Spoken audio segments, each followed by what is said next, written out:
And the reminders from your Lord come in many different ways. You could see something in the street happening, and that's a reminder for you from your Lord. You could see a car accident. You could see an old person in the street or a young person being born into the world, and that's a reminder for you. Tilka ayyamu nudawwiluha bayna nas. These are the days that Allah tricks them, turns them back and forth. He gives us these vicissitudes of life. One day we live, one day we die. One day we celebrate life, one day we celebrate and commemorate death or a life.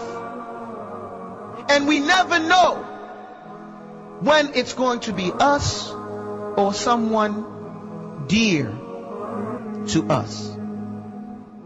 اقترب للناس حسابهم. The people's account, your account, is getting closer and closer. What do you think is going on when we start going gray? I mean, that's a major sign.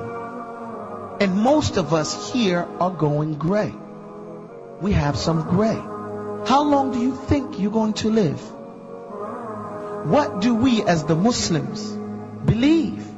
And what does our belief make us do? Because what we're talking about here is general. Everybody wants a quick fix.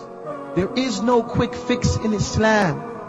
The confusion or the difficulty of Islam is in its simplicity. Lahiyatan qulubuhum. Allah gives it to us right there. Our hearts. Our hearts are distracted. Alhaakumut takathur. What are they distracted with? The same word. We're distracted with these, what they call trifles. These petty things. TV, color, buildings, car, money, fame, business.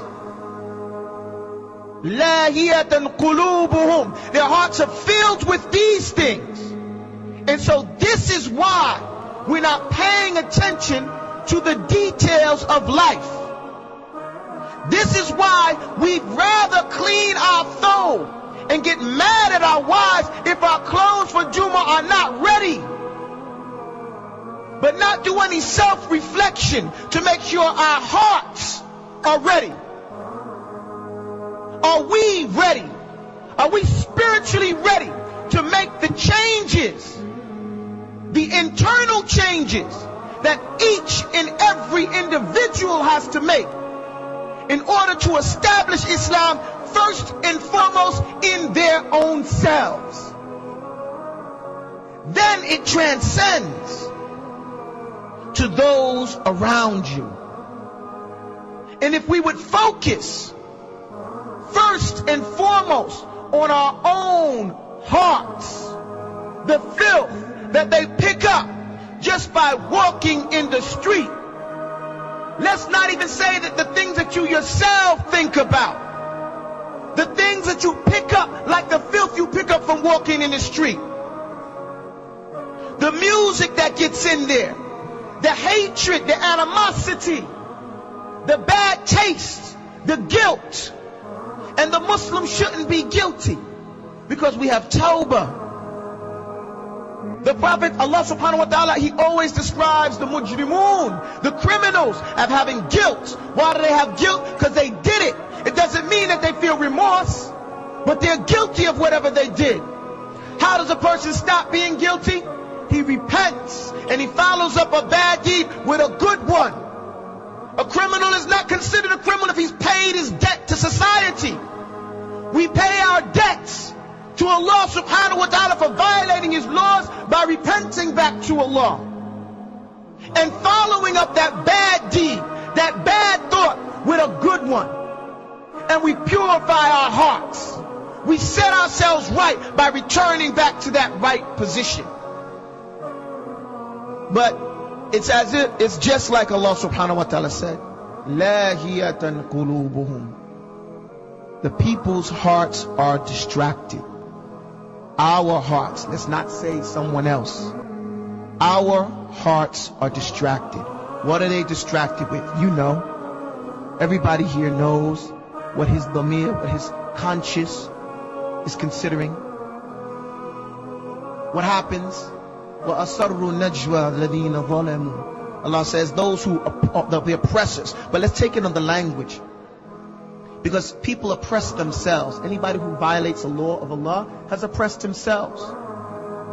People conceal their secret thoughts and their secret conversations. When someone comes and gives us some advice and we don't like it, this guy, who do you think he is? He's nobody, just somebody just like us. We say that. Not just to the Anbiya, but to the Imam, to the Du'at, to the guy in the street. Somebody tells you Islam says you have to grow a beard. You get mad at him. Like he's the problem. Like you didn't know that when you shaved your face. Nobody can force you to do anything. We're not trying to pick on the brothers that shave. I'm just making a point. The same thing can be said about the brothers when they say, okay, raise your pants, wear a thobe, cover your kuba. Any law, anybody says anything to somebody, we don't like what you said. How dare you tell me that? Who do you think you are? The ego.